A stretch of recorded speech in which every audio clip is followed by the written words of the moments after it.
We are live. We're back, y'all. We're here again. Why are you fussing and cussing over there? I don't know. So we have been in Portugal just over 3 months. Mhm. How are we adjusting? I think we're adjusting pretty good. I mean, the hills are getting a lot easier to climb. And I did good today. I helped a neighbor out today that locked herself out of her apartment. Did you understand the Portuguese? Oh, mm, No. No. I helped her. Yes, you did. I answered the door. Yes, you did. So the hills, the only thing we had to adjust to? To me, that was the biggest thing. Everything else is easy. Yeah, pretty easy. But except for the mail system. The mail system is whacked. So, right? So we're going to be talking about adjusting to life abroad and many other things today, right? Yes. So who's our special guest? Our special guest today is Bridget. Oh, yeah? Yeah. Okay. And Davlyn, but Davlyn's not here today. Devlin's not here today. Her Bridget's husband. YouTube channel is Ebony Ladies of the DR in the DR. So be sure, and I will put that in the chat. So we're going to talk to Bridget, who has started a community there, has started a business there in the Dominican Republic. But first, we should introduce ourselves. Hey, y'all. My name's Halisi. And I'm Rick. Welcome to Our Black Utopia. On our channel, we talk about money, travel, and retiring abroad as we build generational wealth. But first, if you're new to our channel, then let me tell you about six years ago, maybe 6.5 years ago by now, Rick and I got a wake-up call as we were getting close to retirement age, and we looked at our savings and it looked crazy. But we did get our financial act together about 3 years ago, and we went from negative $22,000 to over $800,000 in net worth. Shut up. We are committed to helping other Black folks realize their dream life, live the life of their dreams, perhaps move out of the United States. So without further ado, let's get to our special guest. If any of that sounds interesting to you, please hit the like button. Thank you, Action VJ. Hit the like button. Subscribe and hit that notification bell. Hey, Bridget, how are you? How you doing? Hi, everybody. How are y'all? Good. I love your glasses. I love the fact that they thank you. outfit. Just by chance, the first pair that I could find. There you go. Mine's match my outfit. Boy, hush. So why don't you introduce yourself? We didn't do that great of a job of introducing you, so why don't you introduce yourself? Hi, everybody. My name is Bridget Boyd, and my husband and myself, we moved from Houston, Texas to Punta Cana, Dominican Republic, and time flew because it will be 4 years on January 13th.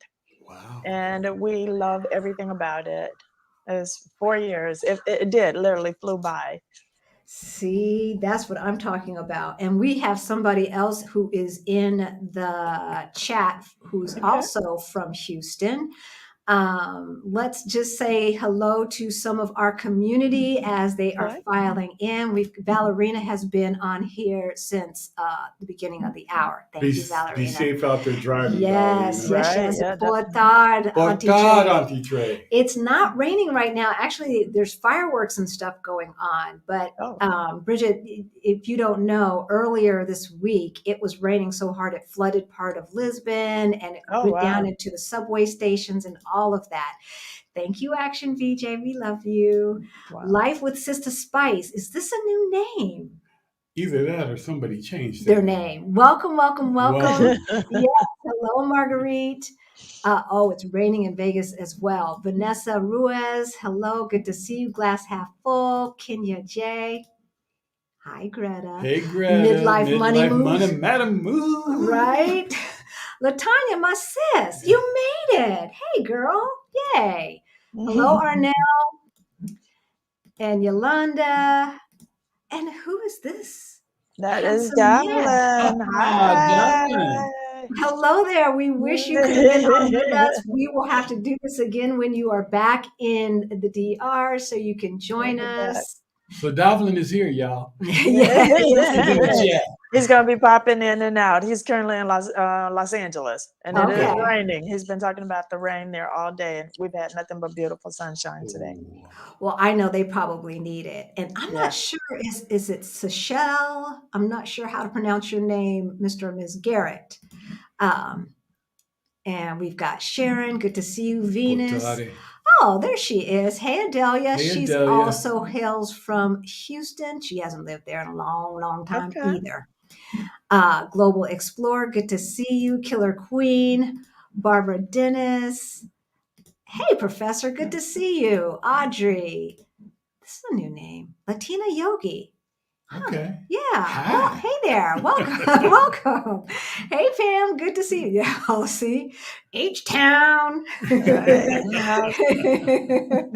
And Maria. Hey, friends. Hello, hello, hello. Hello, everyone. Alexandra, Rhonda, Valerie. Good to see all of you guys. So let's just get right to it because you said 4 years. Be 4 years, January 13th. I'm excited. Wow. I'm Wow. excited. So we're committed to 5 years here in Portugal minimum, Okay. because it's 5 years to citizenship, Oh, wow. and Okay. yeah, and we want that passport. We want that passport. And as far as All I'm right. concerned, we're here for the foreseeable future indefinitely. But Okay. God's in charge. Right. So I'm hoping that we can at least stay 5 years. So I want to talk both in general about moving abroad and then more specifically to the Dominican Republic. What do you know now about moving abroad and living abroad that you wish you knew then? Oh my God, good question. The backlash that you were going to get from Americans, that is the biggest thing, because it wasn't I haven't experienced anything here in the DR that made me say, oh my God, why did we do this? Or, oh, all the time I say we should have done this, Sooner. 5 years ago, we should have done it sooner. But the only thing that I wish I would have known, that it was going to be so much criticism and so much negativity from Americans about moving abroad. Wow. You Wow. know, So the people that what? are so close-minded, and why do you want to do that? Why do you want to go to a third world country? And we're a developing country. There's some things that are still in the works, but is nowhere by any means a third world country. And so I wasn't prepared for the feedback and the negativity from other Americans, even relatives and close friends that I knew. So that was the shocker for me. It wasn't anything about the country. It was all of the comments from, people that we knew and just strangers when they heard what we were doing. So what I'm sure you saw a pattern. Oh yeah.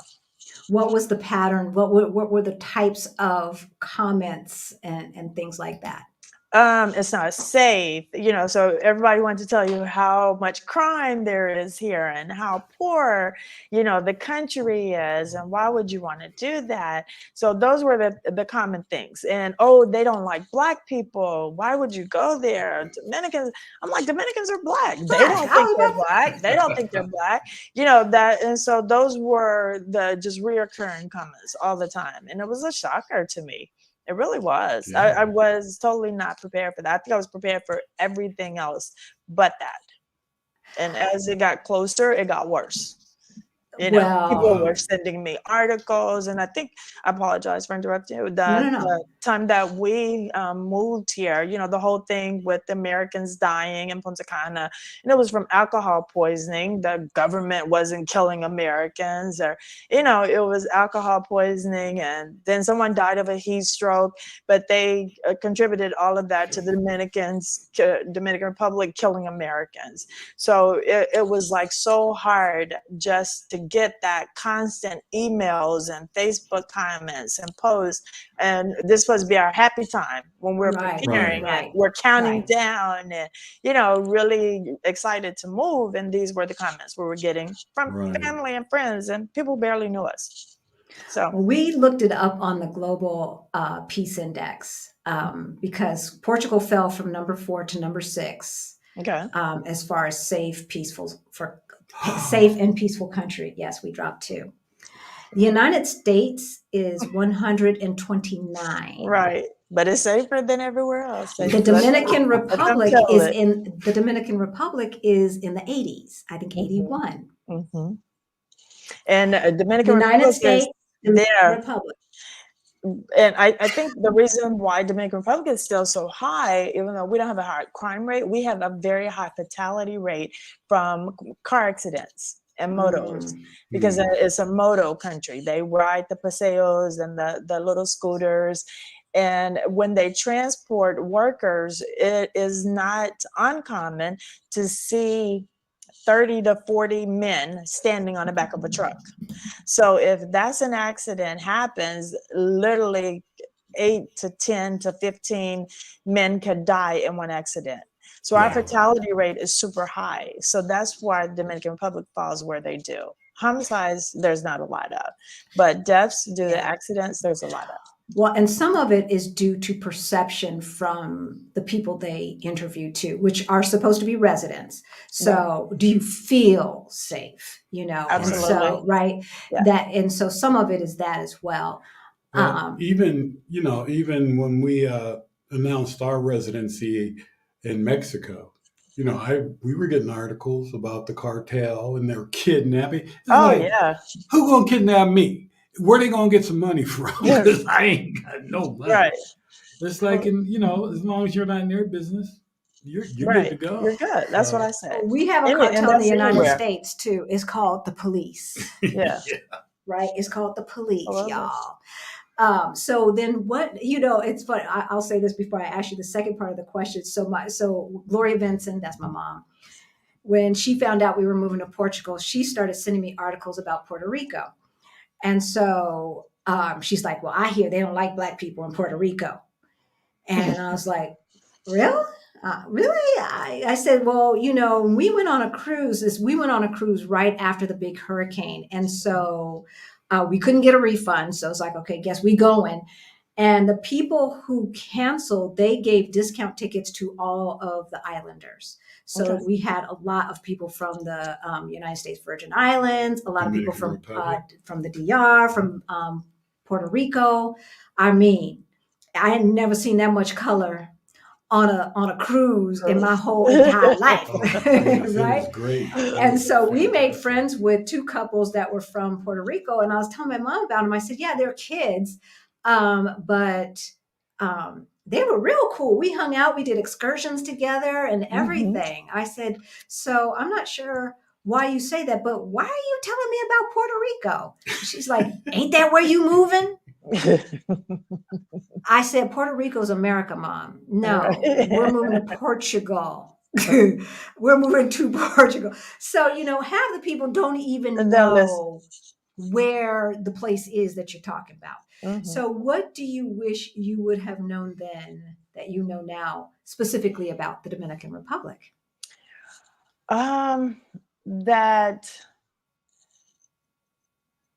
That there is a true class system, because Dominicans are very much like Black people in America.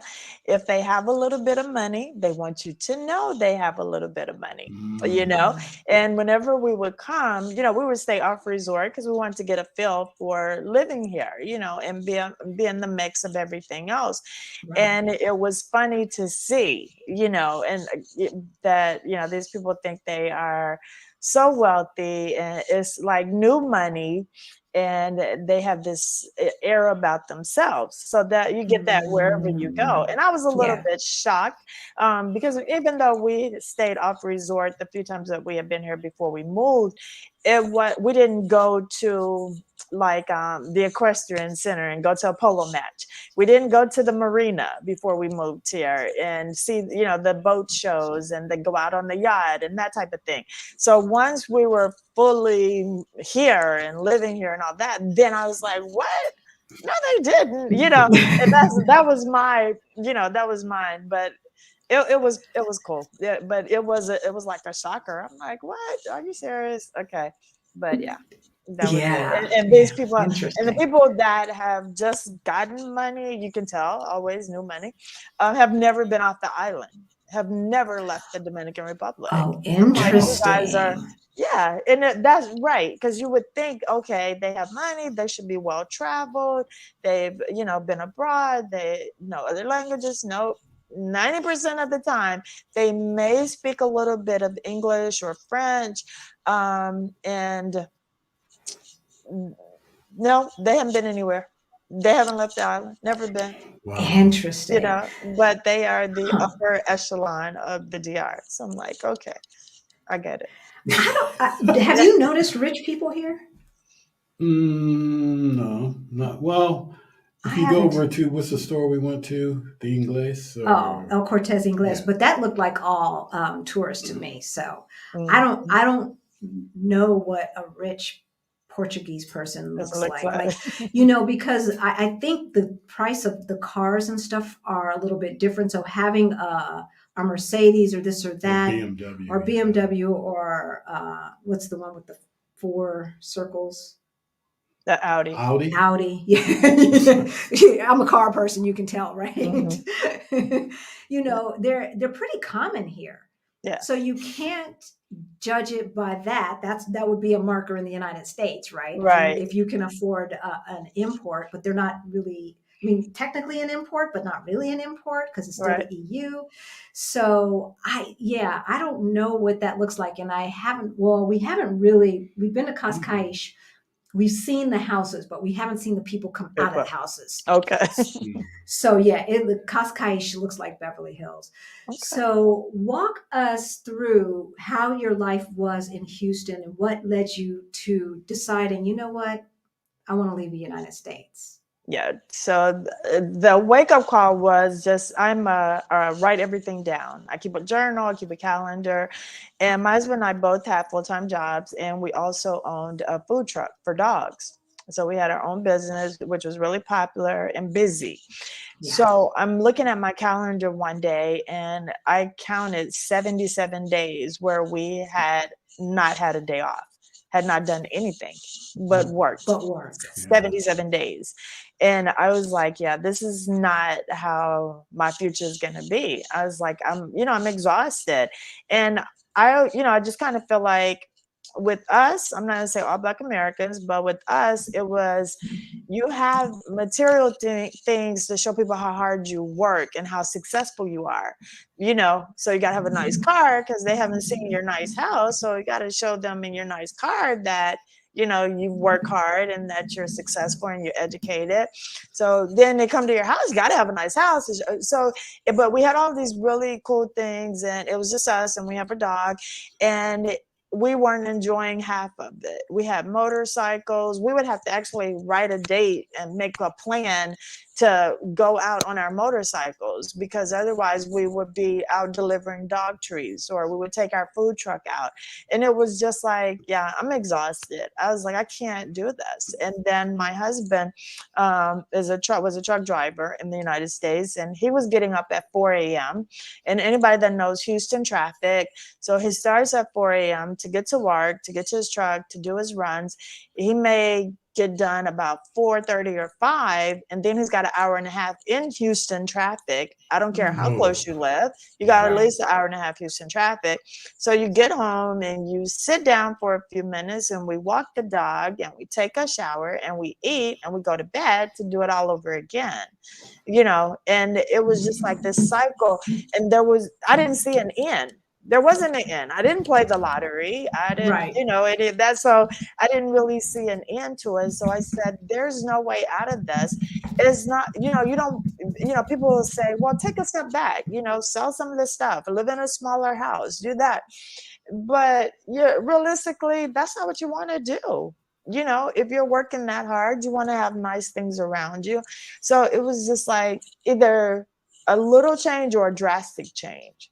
And for us to get some rest and to have a new lifestyle, it was to move abroad. I was like, I don't need all that stuff anymore. But it had to be my mindset. You know, and we were on the same page, and we were just kind of over all of the material things. And, you know, people ask us, don't you miss your nice Range Rover? Don't you miss your Mini Cooper? Don't you miss your motorcycle? Nope, nope, nope. I don't miss anything about it, you know, because when I start thinking about, you know, how much more comfortable it is than the car that I have now and how much prettier and shinier, then I also think about how much it was to get a key for a Range Rover, how much it was to get a fuel pump Oh, for a Range yes. Rover, Oh, I how Yeah. much it remember was. those days. And it was just like, yeah, I don't miss it at all, you know. And with the cost of living being so drastically different here, it's like, you know, every day it just feels peaceful. You know, it feels like, why didn't we do it sooner? But our goal was 50. I said, at 50, I am done. And we actually moved here at 49, a year early for us. Wow. Yeah, we did it. I put my mind to it and I was ready and I was done. And we There haven't you looked go. back. I love it. See, and you Yeah. know, I think that's the reason why I said, are the Joneses keeping you from your dream life? Because that whole thing of, yes, these things equal success, right? These things Right. say, I'm the Jeffersons now. I didn't come up. I did what Black excellence is supposed to look like, Right. but Am the I happy? the Yeah. quality of life is still not there. Yeah. So I just want to give so the Rich Action Show, thank you for the super Thank you, sticker. Rich We Action appreciate Show. it. We appreciate it. You know, all of the super chat, super stickers, super thanks money goes to our scholarship fund. We gave away 4 scholarships at the last financial challenge. And Good. so now we are getting the coffers ready for the next one. So he says he has a controversial question about, I guess, Haiti. Haiti. I think that's what he meant to say. Hey, But he doesn't want to be rude. Well, thank you for asking. And I if it don't is mind. about the article that came out, we're going to be talking about that. But ask, all she can say is no. And no, Bridget, is a complete sentence. Yeah. So, I don't mind. Those questions, they always come. So yeah. So giving up the material things and and prioritizing is difficult for a lot of folks, because I It think really is. their personality, their ego. I'm speaking really for Halisi Benson. We're all tied up and caught up into stuff. Yeah. Yeah, my personality was in my 65-inch TV. Yeah, his 65-inch TV. But I left it there so it could shine that personality on other people. Yeah, because we weren't shipping no TV, shipping a new TV Right. across the pond. That just doesn't make any sense. But my personality still. Question, did you ship a lot of stuff? We shipped a whole container, a 20-foot container. TVs, couches, beds, kitchen sink, stovetop, hood vent, everything. Everything but a washing machine, that's the main thing now I wish I would have shipped, because the washing machines have no power here. They're made, they don't have the same strength because they're made for islands, and that's a long thing. Yeah. Interesting. I really miss I have a Whirlpool washing machine, but it's not the same capacity. It doesn't have the same strength as one that's made for the US. So because of the electricity, the grid, and the cost of electricity, everything here. So they don't make it at the same power, So the one we have might not be at the same power either. I don't know. It's so much smaller that you just have to wash more often, and then most people don't have dryers here, so we're hanging stuff out. And then I forgot, and it started raining. Yeah, it gets that rainwater wash. Yes. So how has the adjustment been for you and Davlyn? It was really easy for us because, our whole thing was to be able to spend more time together and quality time, doing fun stuff and getting out and getting exercise. So it's been amazing. It really has. It's been amazing for us. He said, no, we don't miss anything. It's funny, but I like simple life. yes, it is. But I told my mom, and she laughs all the time. I said, I have done more parties and more hosting at my house and had a better social life this last few years that I've lived here than the last 10 years in Houston. And so, you know, and it just feels good, and it's just really simple, and, you know, it's easy. I can go out and have a great weekend all weekend and not spend a dime. Whereas in Houston, is, you know, a cover, is dinner is expensive, and all the tips and the parking and the gas. And it's just like, here, I can ride my bike around the corner. I can ride my bike across to the beach, to the resort, and salsa dance all night long and party and not spend a dime. Yeah, exactly. Yeah. I mean, Yeah. you know, it's funny because Gloria Vincent asked me, I call her by her first and last name when she's on my nerves, and she's on my nerves this week. She asked, well, what do you guys do for fun? I'm like, we're in a brand new city.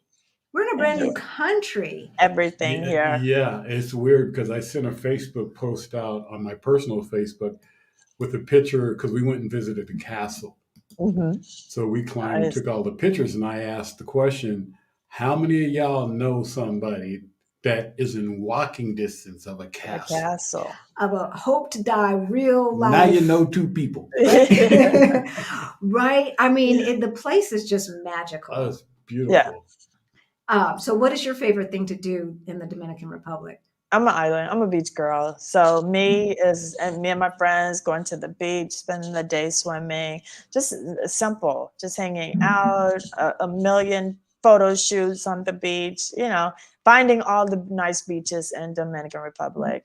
We drive, we do a lot of road trips. So it's all about the beach for me. And I thought I was a beach girl, you know, growing up in California, Southern California. I thought I was a beach girl until we came here in 2018. And then I realized I'm a city girl.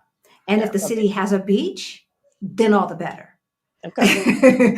Because I love being around water, but I need a city where, you know, there's stuff happening around every corner. And so Barcelona was where we thought we were going to move to. Mm-hmm. Welcome, Rosie. And it's got the beach, and it's got a very old, like medieval part of the city. Yeah, and then it's got the modern part of the city, right? And then the in between. It's a beautiful city, but Spain is just, it wasn't calling us like Portugal. So, you know. So one of the ladies from my show that originally was on the Ed Ladies in the DR, Sheila, she did 3 years here originally, which she was only going to do 1, and she just left. She's in Portugal now. So now Portugal is her next step. She's in Lisbon. She'll be there. I think she's going to do 1 year to 2 years. That's always her goal. But if it goes well, she stays longer. But yeah, she's bouncing around. But she loves the DR. She stayed here 2 years longer than she had planned. Wow. Yeah.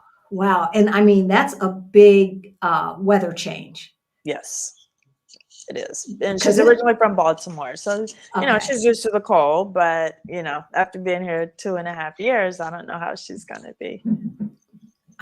Okay, there, maybe this is that's a question from somebody else. Okay, before I get to y'all's questions, I wanted to ask you about, we were talking about adjusting. Because you're a life coach, you're a certified life coach, congratulations. And I know you help folks. So tell us about the kinds of things that you see and what, you know, give our audience some tips about, you know, especially if they're planning to move with somebody else, with their significant other, with their family, etc. Some issues that you've seen, and then how they can, you know, avoid those issues once they make that move. So that's one of my main sessions, is helping other expats, and not just come to the DR. My clients go everywhere.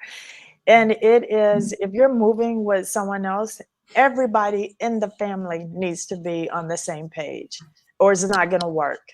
And I'm not just, you know, I understand, you know, kids don't have much of a say, you know, when moving, because we're the parents, we got to move, we got to go where the jobs are, we got to do whatever. But it's not the same thing if you are moving to another country where none of you all speak the language.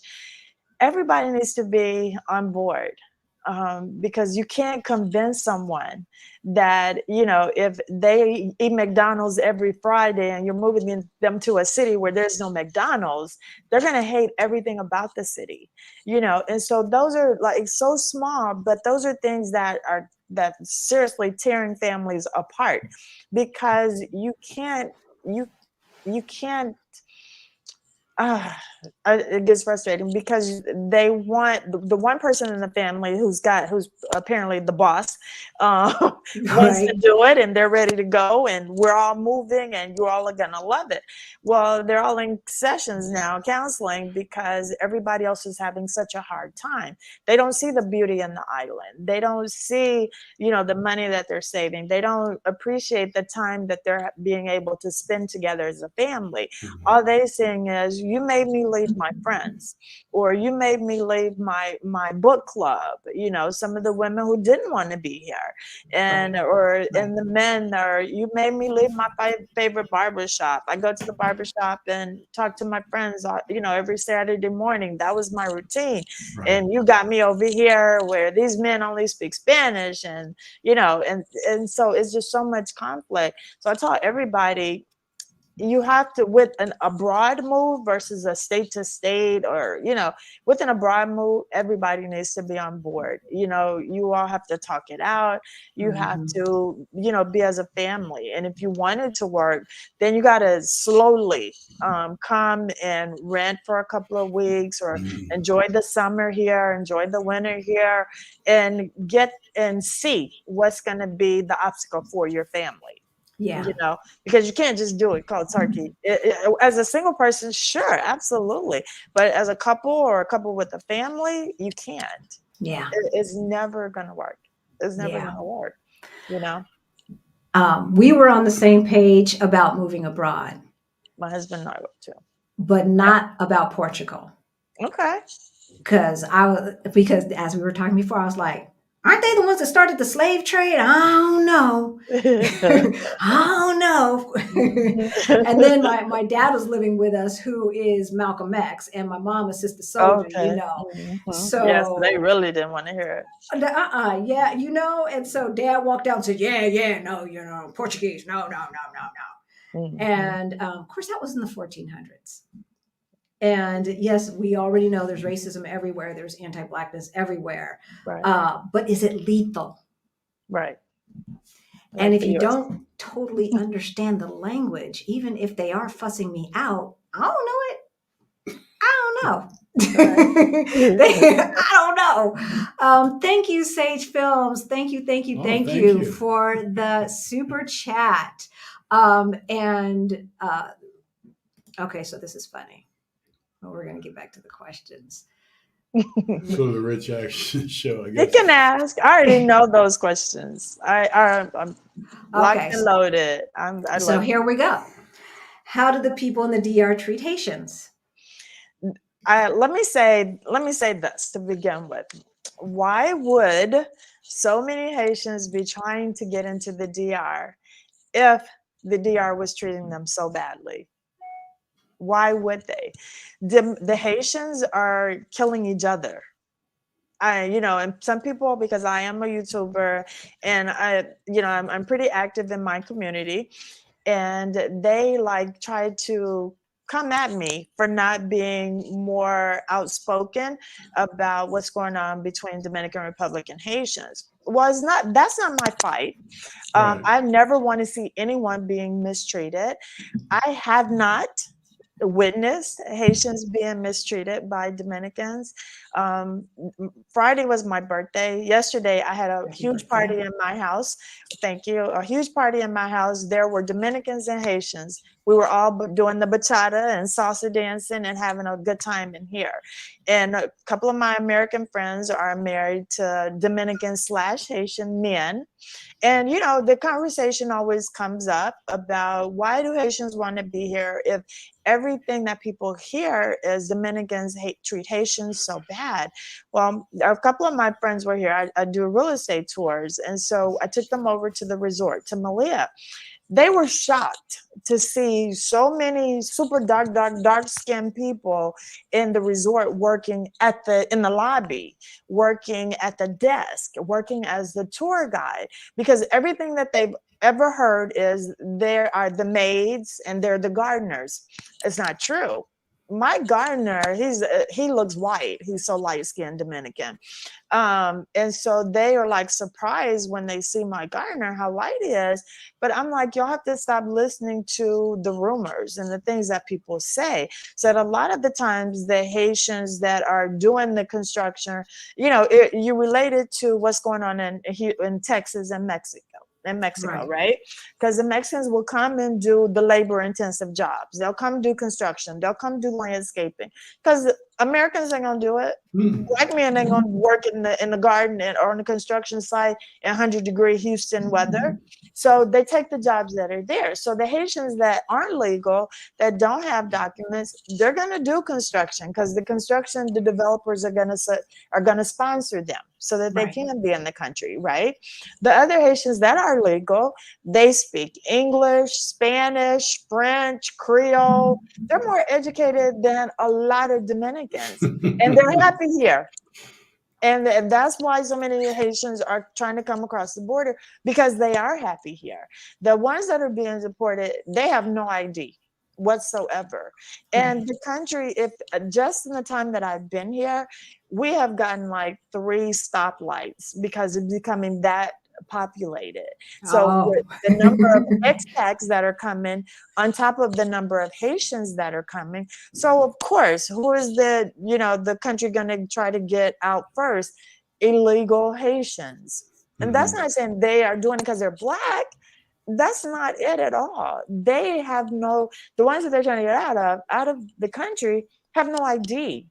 I'm not saying they're criminals by any means, but they've suffered earthquakes. Right. They've suffered floods. Major. They've lost their ID. They've lost, identity. But since I've been here, they've offered amnesty twice.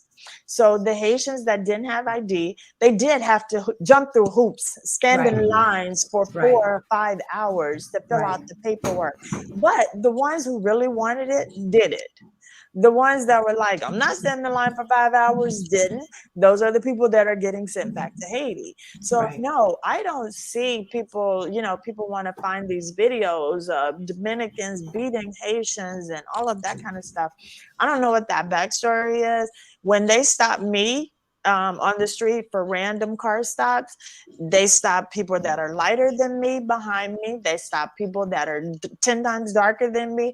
And if you have your ID and your car, your moto is registered, you're on your way. They don't ask for a bribe. They don't try to put me in a holding cell because I'm Black. None of that is happening. And, it gets old. And it gets frustrating because it's always people asking these questions that have never been to the Dominican Republic. It's never any firsthand information. It's always, well, I heard. I'm like, yeah. Okay, now you're hearing from me. I actually live here. My next door neighbor to the right is Haitian. The one to the left is Dominican. And we all would eat in the garden together and have a picnic and talk about the nonsense that we hear. You know what I mean? So it is what it is. It's amazing how rumors and there's a little bit of truth over here and a little bit of truth over there, and then they make up this whole story, right? A lot. So thank you, Cecina, so much. Thank you. And then what was Tanya saying? It is about conforming to the world system, which makes it the narrow road travel as long as that's right. Talking about all that stuff. One of the things that they were talking about here in Portugal is, I know, oh gosh, here we go with the free live girls, block user. Okay. We had a bottler. Thank you, Action VJ. Make sure there's no other ones. Okay. Okay. Dr. Phil, I see you. Um, before here in Portugal, when we came back in June, and it comes up, is that Portuguese want us to go home. Portuguese are tired of Americans, even though out of all of the immigrants that have come to Portugal in the last 10 years since they've had these visas that are easier to Right. obtain, Americans make a very, very small percentage. I think we're 6% of all of the immigrants that have come in. So it's like, so why Right. us? Yeah. Right? Right. Why us? Right. And we're definitely not the richer necessarily, right? That's Oh, the no. French, the Chinese, even the Brazilians, right? They come over here with buku bucks and start doing the golden visas and all of that. But if you get into the chat of the expat groups and stuff like that, then it's this article, welcome to Portugal, Americans now go home, and all this other stuff. Or the other one was, the banks are no longer opening up bank accounts for foreigners, Right. Oh, wow. but it is required to get your visa. Mm-hmm. Yeah. Yeah. So does that make Always logical something. sense? Right. That is amazing. Right. And Yeah. and so, I mean, even our immigration person had to call, it had gotten so big, she had to call her contacts at the banks to make sure that, that it was just a rumor. Yeah. So Crazy. Greta wants to know about the food. Oh my God, Greta. I am constantly on a diet. The food here is so delicious, especially pastries. Dominicans, they are la bandera. La bandera is rice, beans, and chicken. And then this holiday season, pork is huge here because they do the whole pigs on the grill. And so if you have a pig on your table for Christmas, you're a pretty wealthy Dominican, or you've had a really good year as a Dominican. But they know how to curry.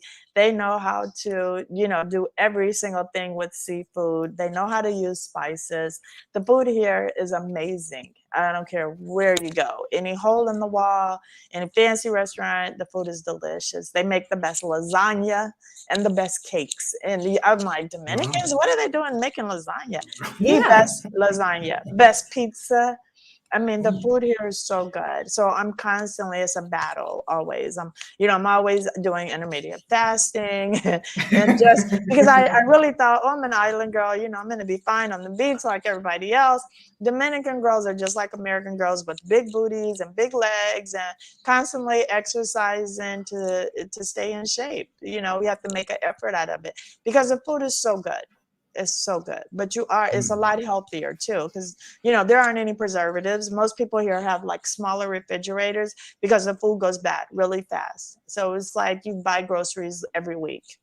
Yeah. But the food's delicious. It's delicious. Every other day for us. Oh wow.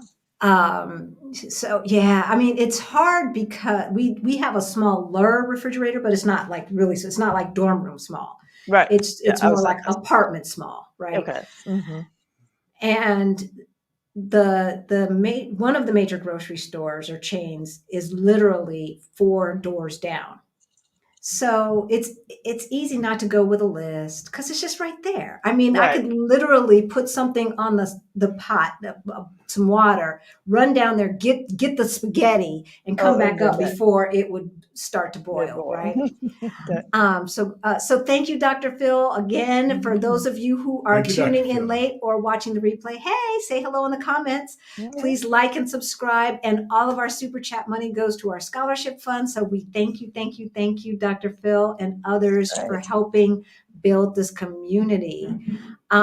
So Greta wants to know about the healthcare. Do they have universal healthcare? Yes, absolutely. And if you go to my channel, I did a whole fascinating episode about healthcare.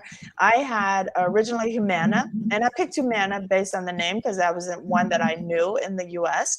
But Humana in the Dominican Republic wasn't up to standard as a Dominican insurance was. So I have Universal. It's called Universal. Excellent healthcare. Healthcare is super cheap here. and the hospital's like state of the art. My doctor is bilingual. He's amazing, and I love it. I've been to the hospital probably 3 or 4 times since I've been here. I had bronchitis, I have sciatica, and I had to get my colonoscopy, and I've gotten my mammogram every year since I've been here. So yeah, I take advantage of all of my healthcare benefits, and I'm very happy with them. So we have great healthcare. If you go to my channel and look at that episode, I did a comparison of all of the major ones with the prices, with the pros and cons, everything. It's a great episode. Cool. Okay, so Tanya asks, how are the politics different there than from Texas? Well, Texas politics. Girl. Oh, yeah, that's a whole nother beast. I'm not heavily into politics here in the Dominican Republic. When I moved here, they were getting ready to elect a new president. And what I did learn a difference is anybody that gets 100,000 signatures can run for any office.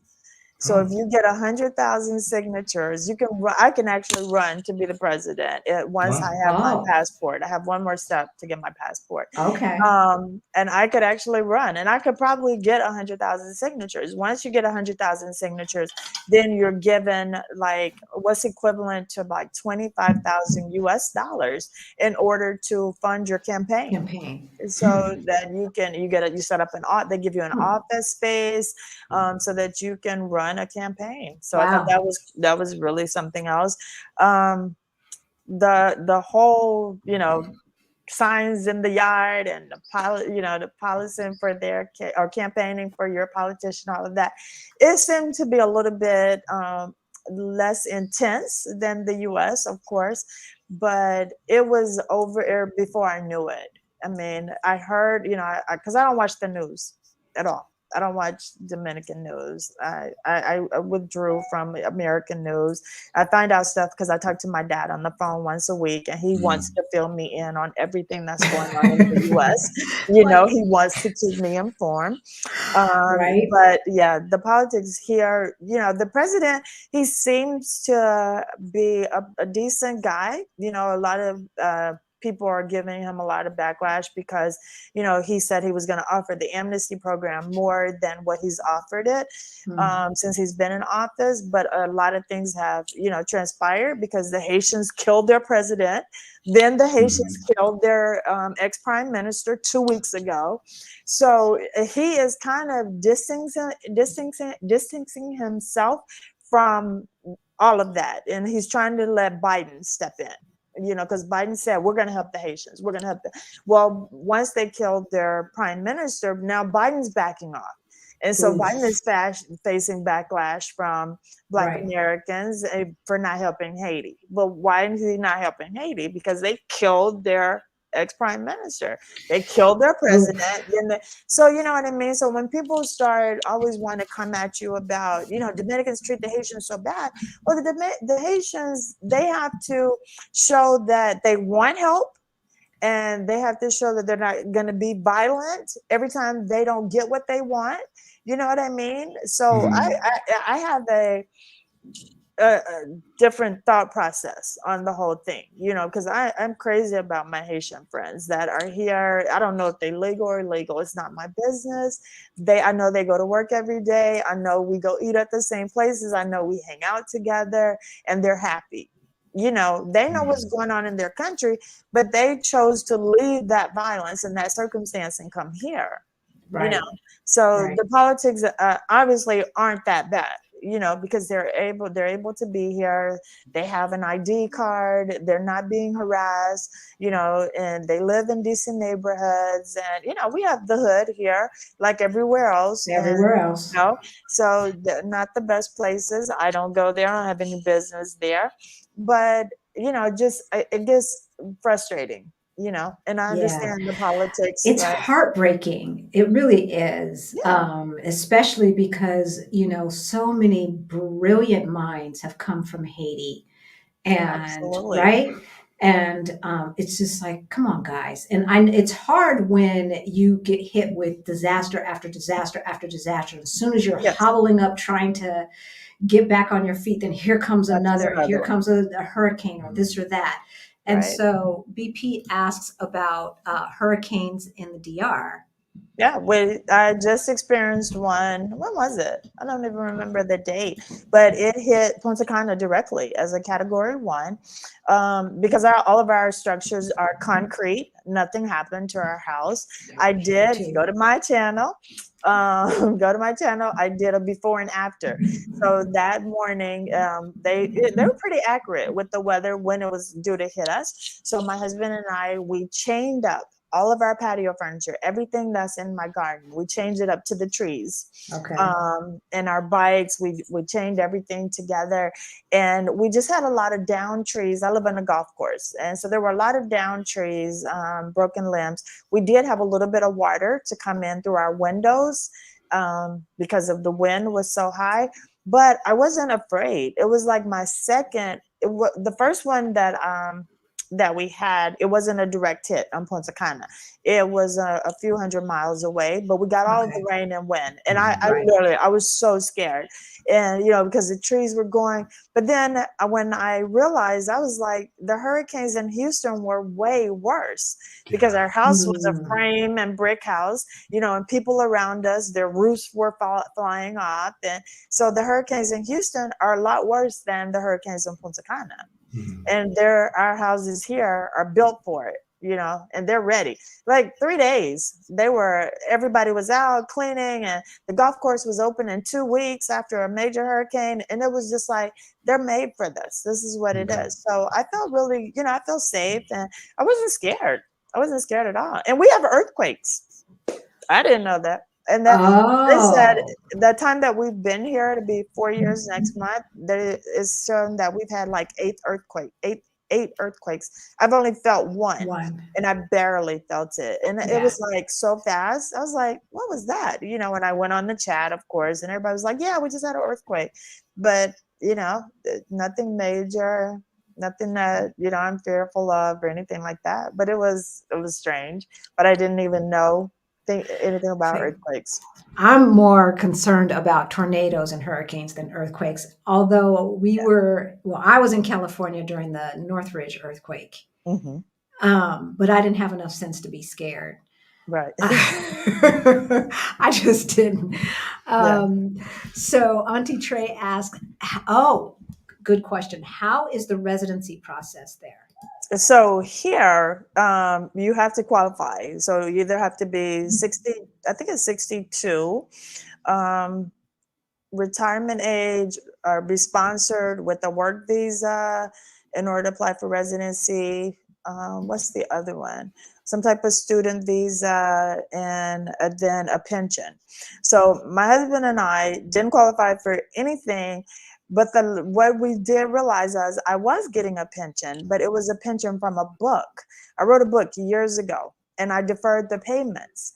And because we didn't need the money then, I wrote the book on a fluke. It was like I never had ambitions to be an author. And we put that money and we said, well, just let it, sit there, and we'll start getting it later. And that qualified us for a pension because both of us quit our jobs. We didn't retire. I retired from Continental, but back in 2004. And so I wasn't able to start drawing the pension from Continental because I deferred it until I was 62. Okay. And so that, but then with the book, they were like, oh, you can start getting that payment anytime. And that's how we were able to get residency. So we've done and you have to start everything in your home country. So there's a long list of paperwork.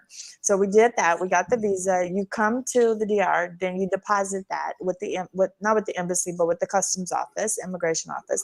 So you do all that, and then you get your resident, like a state ID, country ID. It's called the cedula. So we got Okay. that. So now we are ready to get our Dominican passports. So next month, all we have to do is go and do an interview completely in Spanish. My husband doesn't think he's ready, but I've drilled him and drilled him and drilled him. He knows the questions back and forth, and his Spanish is good. So we go, we do our interview in Spanish, and then we get our Dominican passport, and we'll have dual citizenship. Wow. Yay. There's a process, but people think that they need a lawyer. So I know people who paid $7,000-8,000 for a Oh my. lawyer, and they still don't have an ID because it didn't require a lawyer. A lawyer can't do anything faster than what you can do yourself.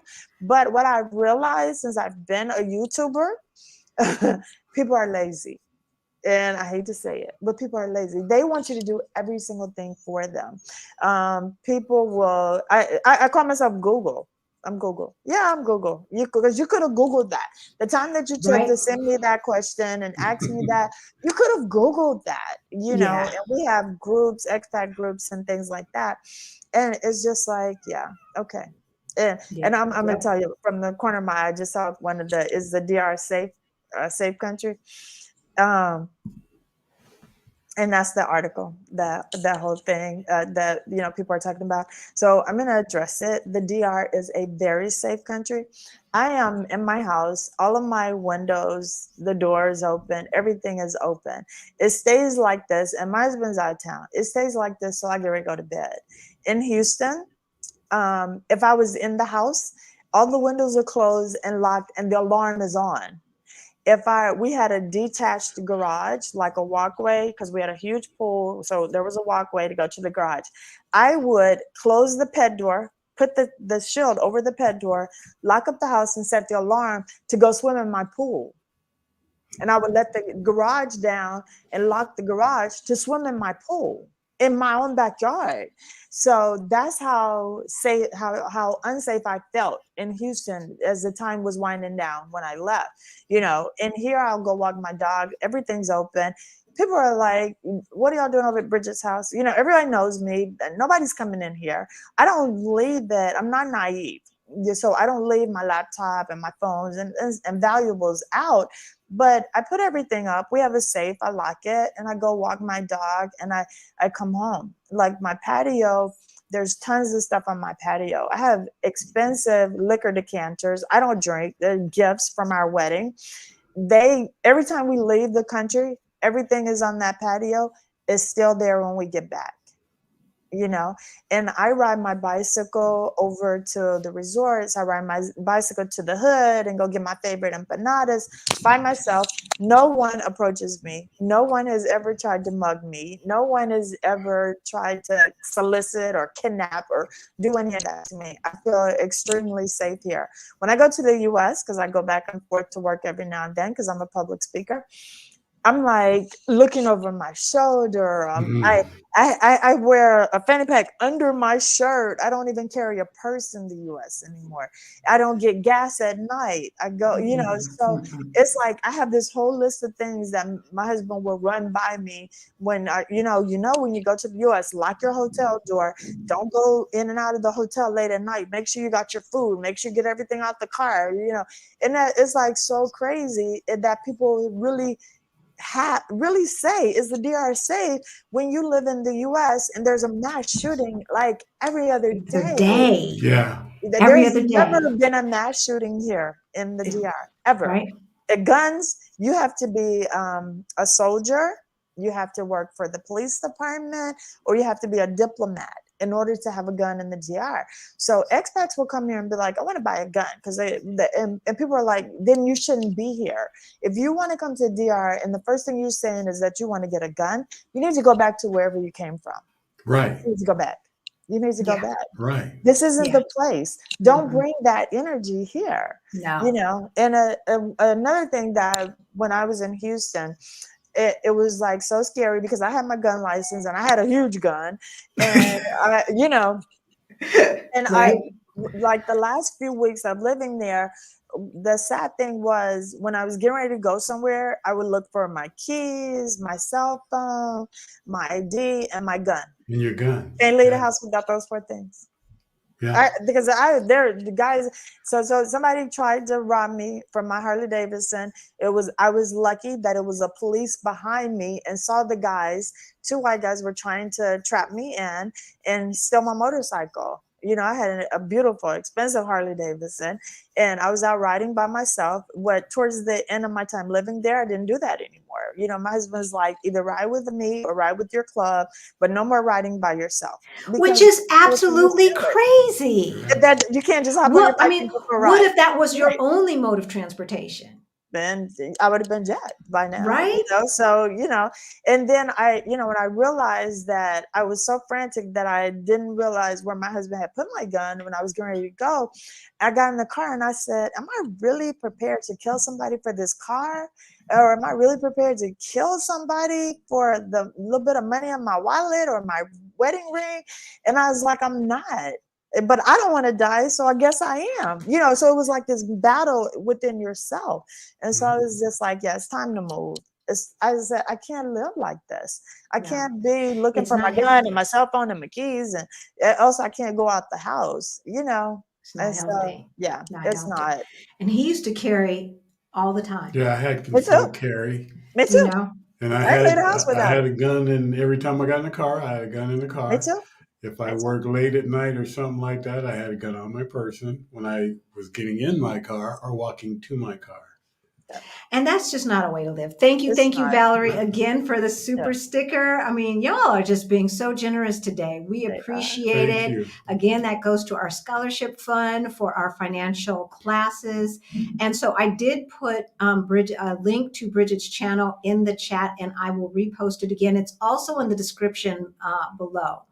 So, I saw Antonio on there. Antonio F. There he is. yeah, Yeah. Antonio's here. Residency process. Yeah, okay, we just talked about that. And then William wants to know first time on the chat. Hey, William, Hey, William. welcome. Are you taking questions about Portugal? We will take maybe a question about Portugal. Go ahead and ask. And if I can tie it into moving abroad in general, or let's talk about starting a business as a foreigner in a country, because our dear lady Bridget did start a business there in the DR. Why don't you tell us about that?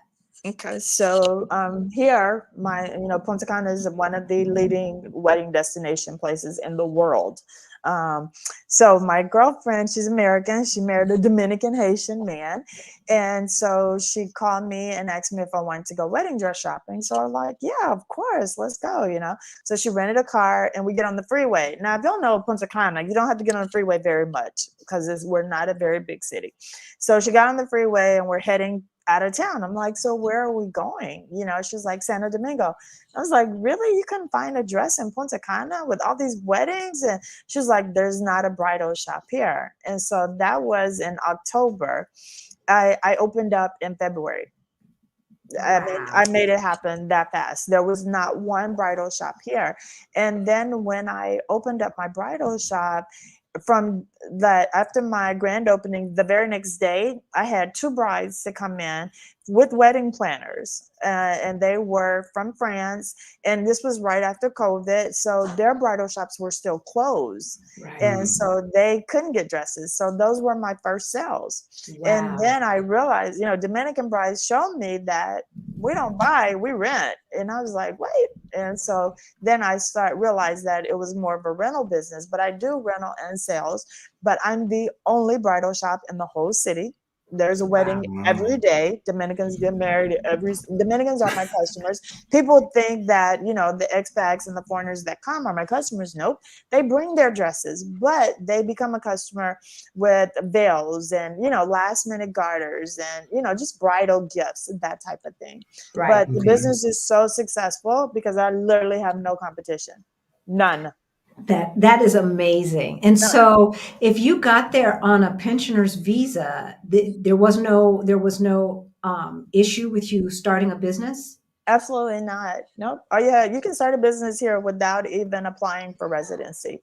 All you do is go to our city hall, which is a city the little outskirts called Igwe is another city.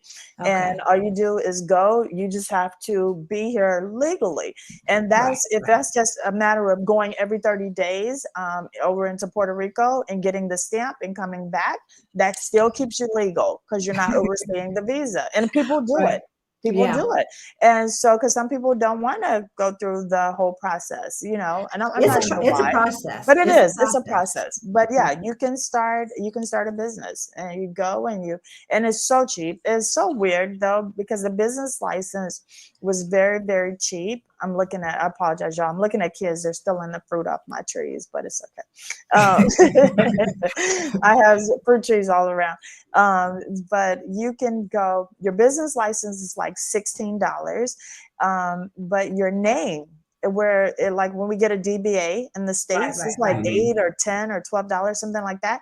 Here is $82. So I was like, why is the name more expensive than the actual business license? And then you don't have to ever renew. Your business license is good forever. I don't have to go and renew it every year. And then there's a list of different businesses that are required to have a tax ID. And wedding dresses is not one of them. So I don't even have to have tax ID, you know, and pay the taxes for the business. So yeah, it was a simple process and it's been so good. And like I've been featured on every Dominican radio station because Punta Cana is the city, you know, we're the most expensive city in the Dominican Republic, but we are the fastest growth. We're the most popular, you know, one of the most popular tourist destinations, all of that. So to be the only bridal shop here, I get a lot of press.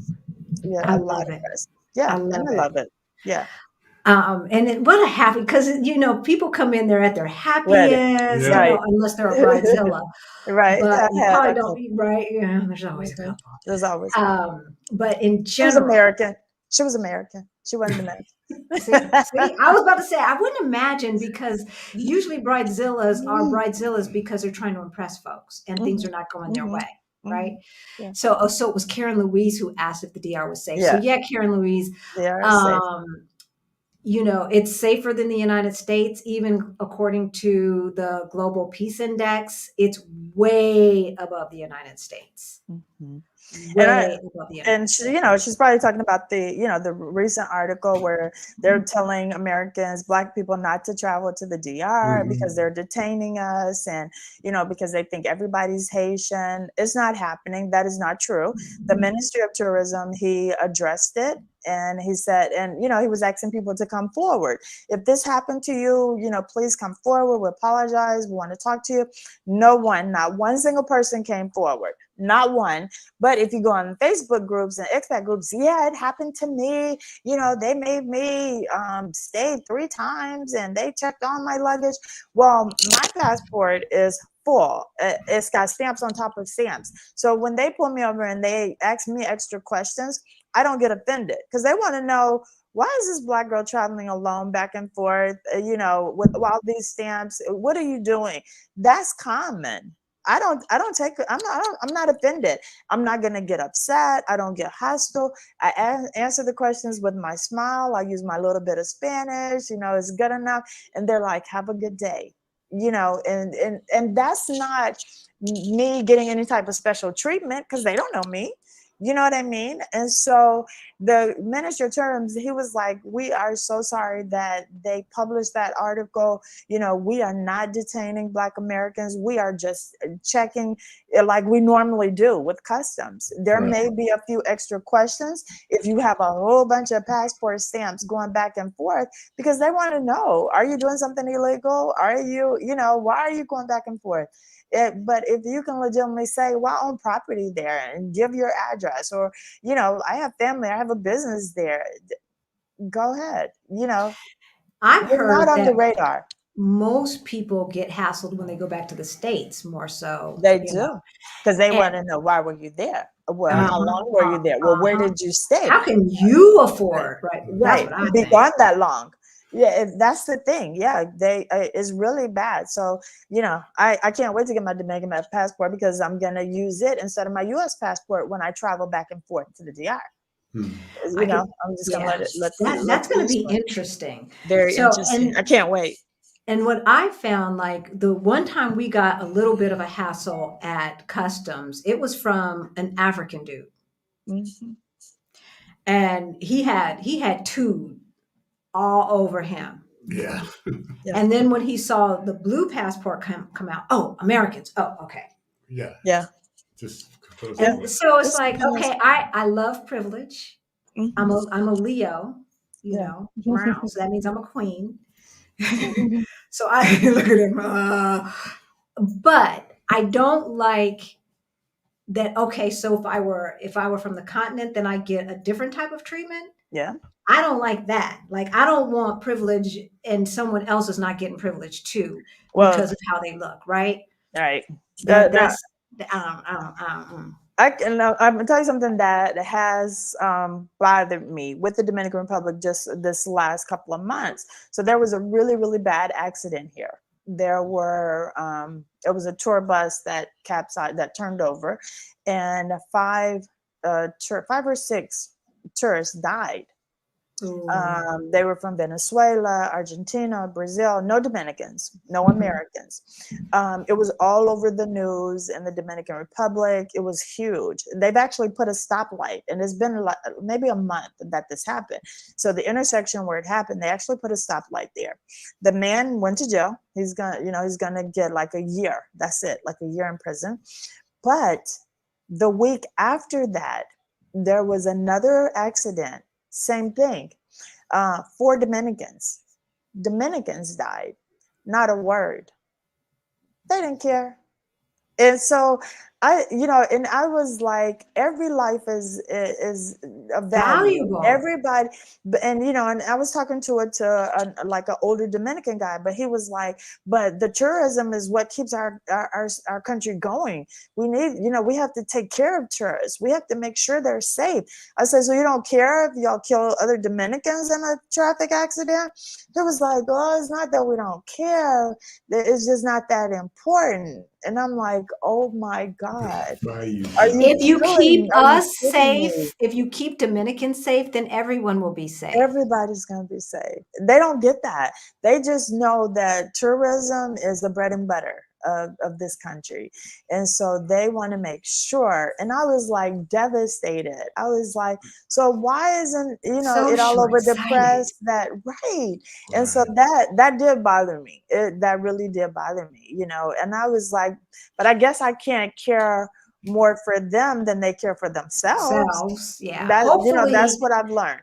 Hopefully he's more in the minority, hopefully. Yes, I So hope. professor says this seems to have been a week of disrupted narratives. Yes, let's disrupt that narrative. The narrative that, Yeah, don't go to Portugal because it's racist yeah, and they hate Americans, that the DR is dangerous and yeah. whatever other nonsense is Mhm. going on. Yeah, we definitely need to disrupt because Bridget and I already discussed we're on a mission to educate as many folks about Yeah, leaving the United States, a life abroad, dream life as possible, right? yeah. And I So, tell people, and I understand it's not going to be for everyone, which is so funny because I always say that on my channel. I was like, but you have to at least give it a shot. You have to at least try it. And then one thing that was so funny, I tell people that, and I was like, if it doesn't work, you can always go back.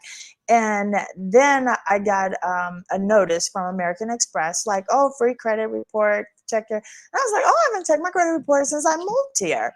I checked before I moved, my credit score was like 780. My sister was like, you guys have great credit. Y'all probably the only people that ever paid off y'all student loans. And my husband's was like at 800. Well, then when I checked my credit report, it was like a 523 over 3 years. I was like, so the American system is set you up to fail. It's set up to keep you in debt because Yeah. I didn't because owe you haven't paid, anyone. I didn't owe anyone. We paid off every single thing. The only thing we did was kept our American Express and we paid off at the end of the month because that's what we use to travel and book hotels and, when we need to pay with a credit card. And I was devastated. It ruined my whole day. because I've worked all these years as an Right, American, right. paid my bills, and y'all take 300 points for my credit, and then I realized, okay, so I did an episode and I told my subscribers, I was like, maybe you can go back because we can't go back because we don't have no credit. I was like, if we go back to the US now, my mama and daddy got to co-sign us an apartment. They got to co-sign us a car because you literally have no credit anymore. It is so That bad. is interesting. It's so bad. It's such a So bad we system. pay for everything with credit cards, and then we pay them off every month, Okay. like you. Yeah. And I'm thinking the only reason ours isn't in the crapper is because of the properties we own, because we certainly don't carry no balances.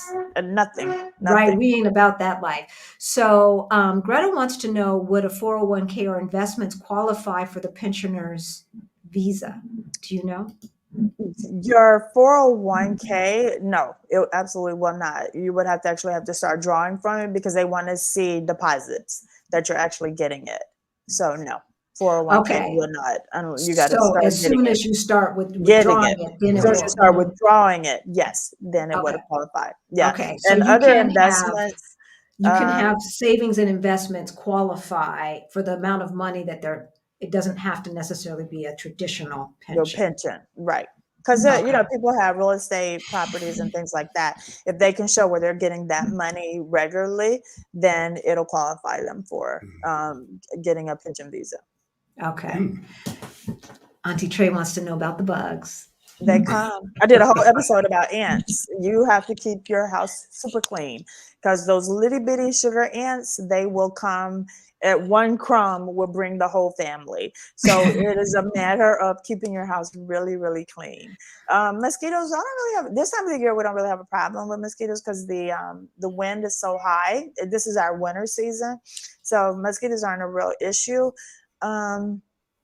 Like some of like up in the hills and things like that, they have those horse flies that be on the beach. Those things are deadly. So yeah, stay away from. Here, spiders are not an issue. We don't have like critters or anything like that because our house is like super clean. But some people do if they're not keeping their house clean. The norm. It's the But tropics. it's the end. Yeah, it's the tropics. But we don't have the spiders and all of that, because Costa Rica was one of our top destinations over the DR. But we got there and there were spiders everywhere and I could not do it. We have geckos. I'm looking at one now. We have the geckos and they eat the little bugs so they don't come in the house. Geckos don't bother me at all.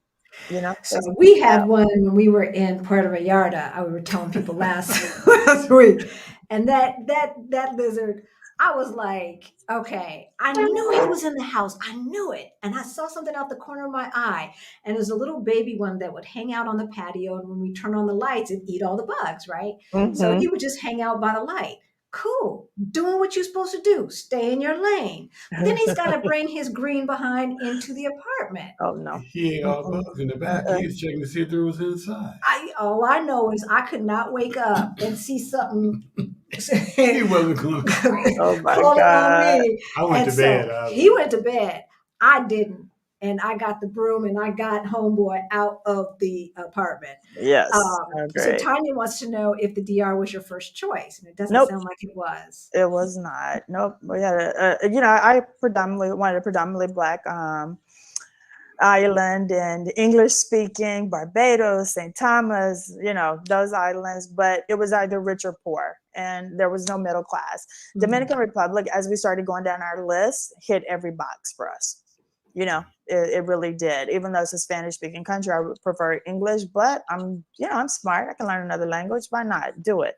And so, but otherwise it hit everything else for us. Yeah, I love it. So yeah, Auntie Trey, they rent gowns in the United States too. Yeah, they do. Yeah, not a lot. It's not common, not a common thing, but they do.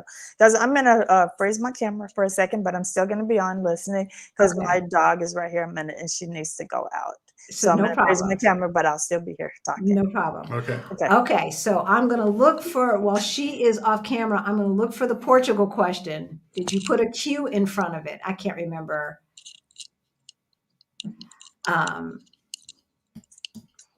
I cannot remember who was asking, but put it in the chat.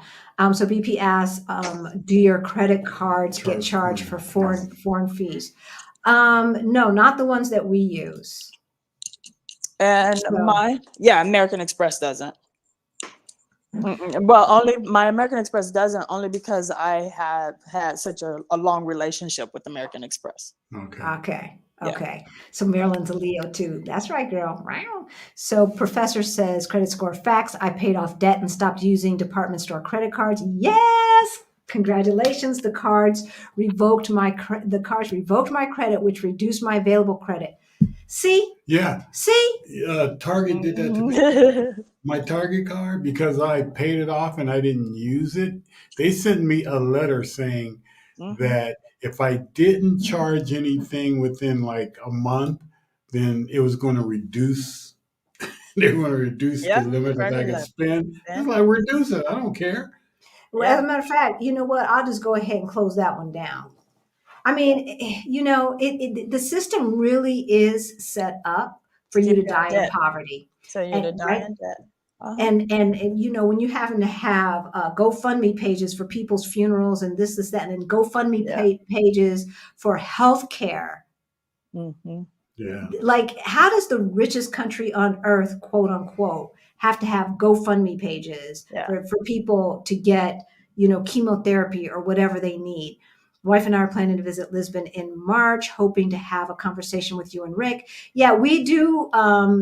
As a matter of fact, you can book a call with us, or you can just email us if it's something quick. But we do have one-on-one coaching, and all of that information is in the description. Hoping to have a conversation with you and Rick before traveling. Is it possible to communicate with you guys via email? Yes. Our email is on our channel as well. It's just hello@ourblackutopia.com. What is the percentage rent to sales?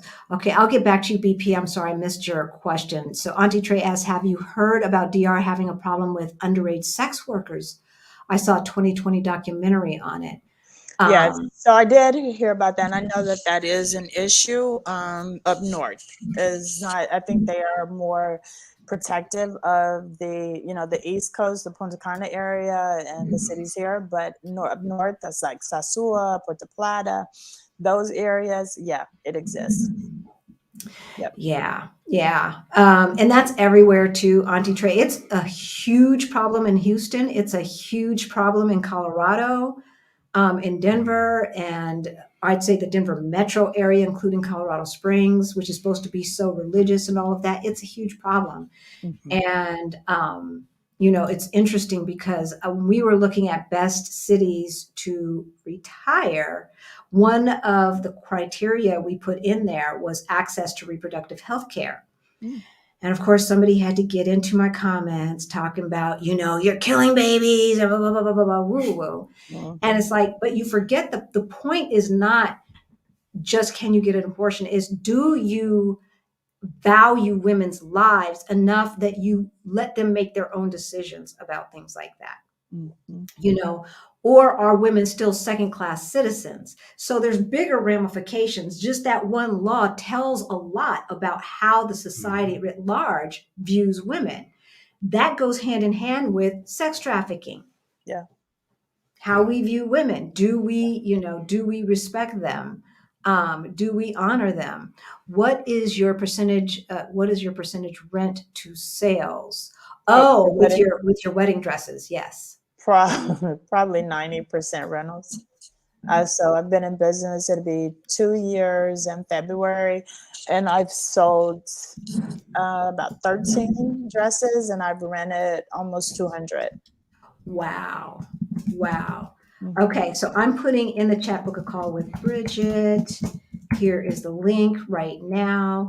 And you can see my Boyd's wedding dresses. I have an Instagram and a website page too. And they are so pretty. So pretty. Oh my God, the shop is so beautiful. I'm so proud of it. I really am.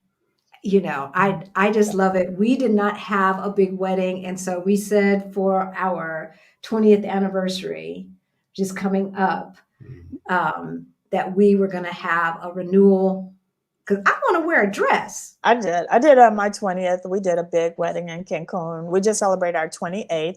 So our 30th, we're doing a huge wedding here in Punta Cana. I'm going to wear 2 different dresses. I'm doing all Uh-oh. do it again. I had a huge wedding when I first got married, and it was in Memphis.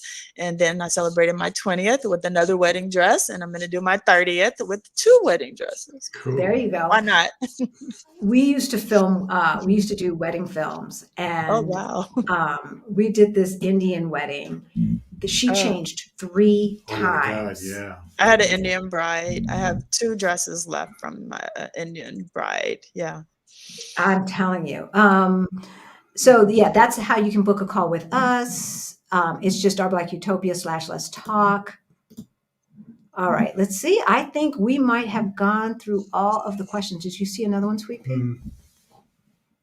No. So Sapphire and American Express are our main credit cards because we got to get them points. Yeah. We, I only you use know, American Express. I am all about the points, and I think we have racked up enough points for our flight back in July. Good. So yeah, you can't control privilege. We have privilege as Americans, as women, as educated human beings. The list goes on. Yes, when I lived in France, this was so apparent. Yeah, it is. It's just not. It's just not apparent at home, in my home country. It's just not. So, what would you like folks to know about the Dominican Republic as we are wrapping up that we have not yet asked? That this country they're so loving. They're so welcoming. I would say if you plan on moving here, learn a little bit of the language. It just helps you to, it gives you a little bit more respect from people that you care enough, to be able to communicate a little bit. Dominicans do know that they're Black, but they don't identify themselves as Black or white. Everybody just says, I'm Dominican. It's not, he's a Black Dominican, he's a white Dominican.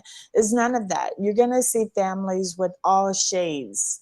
I mean, all shades in their family, and it's a beautiful thing. And, I just don't like when people come here and say, oh, is she a Black Dominican? Is she a white Dominican? They just identify as Dominican. No one is denying their Blackness. They weren't raised that way.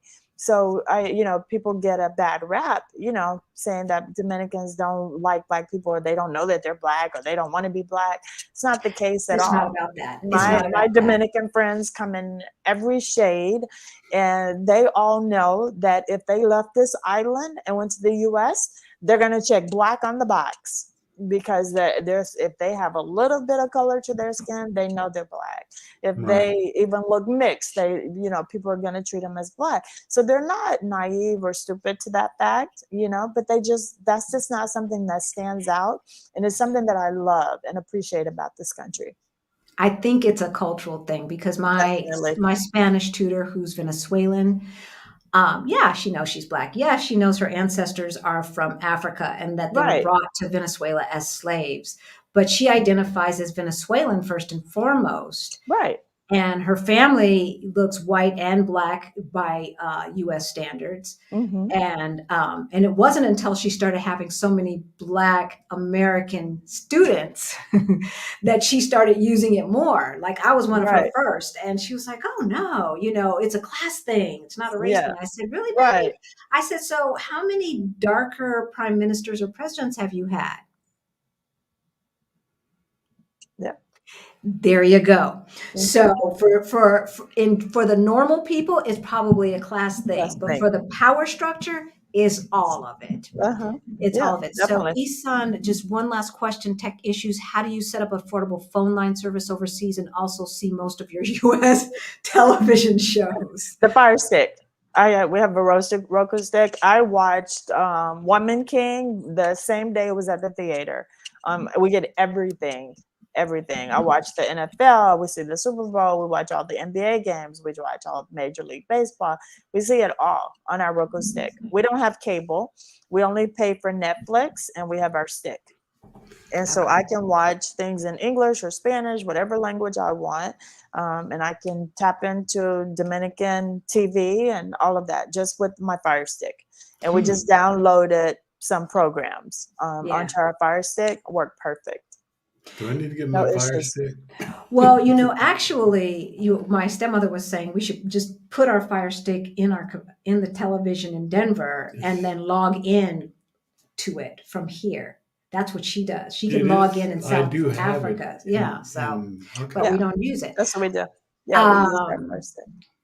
And so, Isan, we already kind of addressed that rumor about the African American. It's a rumor, baby. But yeah, when you watch the replay, you'll see it more closer to the beginning of the program. What communities would you refer in Punta Cana? When you say communities, are you talking about Facebook communities? Do you have is there a Black expat Facebook community? There is. Yeah, I think it's Black Expats, Dominican Republic, Black Expats, something like that. But the communities in Punta Cana, my number one is where I live, is Cocotal. And then my number two is Los Corrales and El Cortecito. So those are probably the best communities in Punta Cana. Okay. Yeah, that's affordable. Yeah, I didn't know if she meant physical communities or, communities. Yeah. As in groups of people. There's a couple of Black Expat. I think it's called Black Expat Dominican Republic on Facebook as a group. Yeah, but most of the people that in that group are actually in Santo Domingo and Puerto Plata. Okay, so the VPN that we use is Nord, and there is a link down in the description, and then Lolly or Loli. Sorry if I'm mispronouncing your name. We did discuss the Haitian DR thing. That again is back up at the top. A lot of this is rumors. And then some of it is just with folks not wanting to jump through the hoops to get, to get residency the correct way. But they have done amnesty for folks who are fleeing unsafe situations twice since Bridget has been there. Yeah. So yeah, a lot of this is rumors. So it looks like that is it. So again, I have put in the chat, and I'm going to put it in the chat one more time. Book a call with Bridget, and I will put that her email, her YouTube channel is Ebony Ladies in the DR. It's part of her name there. You can see, and comments I am pasting. Here we go. If you are interested, if you think that there are going to be issues with your family wanting to move abroad, getting everybody on board, and you want to book a call with Bridget, and kind of discuss, she is a certified life coach, and discuss, this with a third party, with an objective person. Right. Her information is below. If you want information about moving to the DR in particular, etc., her link is down there in the chat. And then, of course, you're going to have to visit her beautiful bridal shop regardless. Right. Because who doesn't like a pretty dress? Right? Yes. Who doesn't like it? Well, it's a feel good business. Are you? But you can come watch me try on pretty dresses. Mm-hmm. Okay. Yes. He doesn't look too enthused. He's actually pretty good. He's not one of those husbands that paces back and forth and then's grumpy at the end. Oh my God. No, Dominican women love my husband being in the bridal shop. They like when he's there more than me, because Dominican women are very vain. They love the compliments. They care what men think. More so, I think, than American women. So they love when he's there. Yeah, they love when he's there. So I love it. It's great. Yeah, I love it. Well, thank you so much for joining us. This has been a great conversation, y'all. If you like this information, if you want more information about Black expat life or immigrant, whatever you want to say, I say that we are an expat from America. We are immigrants to Portugal. If you want more about what it's like to live in different countries, you are not stuck in the U.S. You can find your dream life outside of the United States, and oftentimes less expensively, more safely, a safer environment, etc. Please like, subscribe, hit that notification bell. Yeah. Yes, And share with a friend who needs this information, because we are all about this exodus. We believe that you're probably one of the first, Bridget, the first wave. It's been 4 years, the first wave of saying, I'm out of deuces, here. Yeah, I'm out of here. And deuces. one thing wanted to add that I thought was funny is I got a letter, a email that said if I wanted to give up my U.S. citizenship, my U.S. passport, it would cost me $2,800. And so people were, a couple other people I know got that letter that live in other countries, and I said, why would you do that? And they were like, well, because I don't want to pay taxes anymore. I'm tired of filing my taxes. I was like, that is the biggest mistake you could ever make. File Yeah. those taxes. Keep your Yeah. U.S. passport because it has so much power. I would never give it up, and that's why DR was one of my countries on my list, because you can have dual citizenship. So that's Yeah. something you want to Right. think about as an American. Yes. That passport has a lot of power. Has a lot of Yes. power. We are And so so spoiled and don't we even really are, and don't realize know it. it. Yeah, and don't know it. So that's one of the things. And it's so funny because Dominicans can actually get a passport or get a visa to travel to Dubai faster than they can to go to the US. Yep. It's Yep. easier for them to go to Dubai, go to China, than it is to go to the US. Yep. And so I The said, US is something else. it really is. It really is. So don't give it up. Yeah. Don't, just because you don't want to pay taxes anymore, just Right. file your taxes. It should be a minimum, Yeah, that's and there it. is a way to legally not pay a bunch of taxes, especially if you move to Yes, a there country is. that has A treaty, a treaty with agreement. the United Mhm. States, or a tax agreement, Right. so that you're So those are only things getting you want to taxed. look into. Yeah, Yep. you're Those only are getting things. taxed in one place. Right. So, and there's a way to control how much money you will owe on your taxes, y'all. Yep. Get our Ready to Retire toolkit. It is in the description below. We have a brand new Move Abroad toolkit that we put together. It's I'll a have to look at. workbook. It's like 10 pages to Ah, walk you through getting your budget together, your timeline together, things to think about. And we will keep adding to it as we remember other yeah. hurdles and And Yeah. things hiccups are that we had. and y'all just Because move. So things y'all gonna change have a whole constantly. bunch. Y'all gonna have 10 more pages in a year. I Right? guarantee you. You really will. Exactly. You'll have 10 more pages in a Exactly. year. But Oh, yeah, gosh. that's it. All Okay. right, y'all. We All love right. you. Thank you. Thank Thank you for you. having me. I appreciate it. Good luck Yeah, Thank with you that. so much. definitely. Okay. Bye. See Bye-bye. you later.